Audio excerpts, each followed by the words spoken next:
ખબરોમાં બન્યા રહેવા માટે બેલ આઇકોન દબાવો અને એબીપી અસ્મિતાને સબસ્ક્રાઇબ કરો. અહમદ પટેલ કે જેઓ કોંગ્રેસના તારણહાર ગણાતા એક એવા ચાણક્ય જેમની કુનેહથી કોંગ્રેસ આગળ વધી અને એ કુનેહ ભરા વ્યક્તિત્વમાં સ્નેહ પણ એટલો જ હતો. પૂર્વ શિક્ષણ મંત્રી કરસનદાસ સોનેરીએ પણ દુઃખ વ્યક્ત કર્યું અને તેમણે એ પણ જણાવ્યું કે અહમદ પટેલ આખરે કેવા વ્યક્તિત્વ હતા. તેમણે તેમના વ્યક્તિત્વને ટાંકીને કહ્યું છે કે સર્વધર્મ સદભાવ શું કહેવાય તેનું ઉત્કૃષ્ટ ઉદાહરણ હતા અહમદ પટેલ.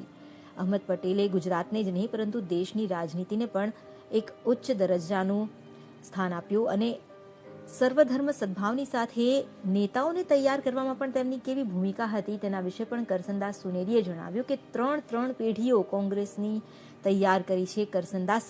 તેમણે કરસનદાસ સોનેરીએ આ વાત કહી. ગુજરાત અને દેશની રાજનીતિએ એક મોભી ગુમાવ્યા છે.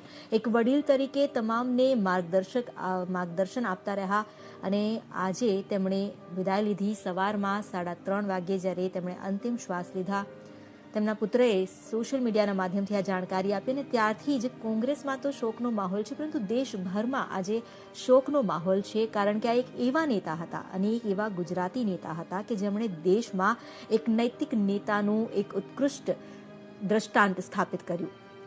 ક્યારેય તેમનો વાણી વિલાસ નથી દેખાયો, ક્યારેય તેમણે એવા કોઈ નિવેદન નથી આપ્યા પરંતુ સાથે જ નીતિમત્તાને રાખીને અને માનવતાને પ્રજ્વલિત કરી ગુજરાત અને દેશની 3 પેઢીઓને તેમણે માર્ગદર્શન આપ્યું છે અને એ માર્ગદર્શન કે જે રાજનીતિમાં ખૂબ મહત્વનું બન્યું છે. અહમદ પટેલ કે જેમણે અત્યાર સુધીનું તેમનું જે જીવન રહ્યું છે એક ઉદાહરણરૂપ બન્યું છે. જનપ્રતિનિધિ નહીં પરંતુ સાચા જનપ્રતિનિધિ તેઓ બન્યા છે. કોંગ્રેસ દેશની સૌથી જૂની રાજનૈતિક પાર્ટી છે પરંતુ કોંગ્રેસને મજબૂત કરવા પાછળ અને કોંગ્રેસને અત્યાર સુધી ટકાવી રાખવા પાછળ જે આધાર સ્તંભ રહ્યા છે તેમાંના એક એટલે અહમદ પટેલ.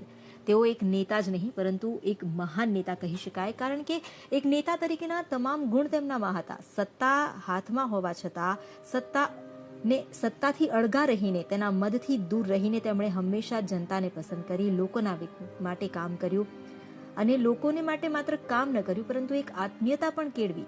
કોંગ્રેસનો નાનામાં નાનો કાર્યકર પણ તેમના માટે પોતાના પરિવાર સમાન હતો અને એ જ કાર્યકરો પણ અનુભવી રહ્યા છે. ત્યારે આજે પોતાના એક પરિવારના વડીલને ગુમાવ્યાની લાગણી કાર્યકરો વ્યક્ત કરી રહ્યા છે. જયરાજસિંહ પરમાર સાથે જ્યારે વાત થઈ તો તેમણે એ પણ કહ્યું કે દેશે એક નેતા નહીં પરંતુ મહામાનવ ગુમાવ્યો છે. આજે ખરેખર કોંગ્રેસ માટે દુઃખનો સૂર્ય ઉદય થયો છે કારણ કે એક જ દિવસમાં બે દિગ્ગજ નેતાઓએ વિદાય લીધી આ દુનિયામાંથી અને સૌથી મોટી વાત તો એ છે કે કોંગ્રેસના ચાણક્ય કહેવાતા સોનિયા ગાંધીના સલાહકાર 2001થી સોનિયા ગાંધીને રાજનીતિના પાઠ શીખવાડનાર અહમદ પટેલ જેણે આજે આ દુનિયાથી વિદાય લીધી. 1 મહિના પહેલા જ્યારે તેમનો કોરોનાનો રિપોર્ટ પોઝિટિવ આવ્યો હતો ત્યારથી તેઓ હોસ્પિટલમાં હતા. જોકે સાથે જ મલ્ટિપલ ઓર્ગન ફેલિયરને કારણે આજે સવારે તેમણે અંતિમ શ્વાસ લીધા. હવે આવતીકાલે તેમની દફનવિધિ કરવામાં આવશે. તેમના ગામ પિરામલમાં જ તેમની દફનવિધિ કરાશે.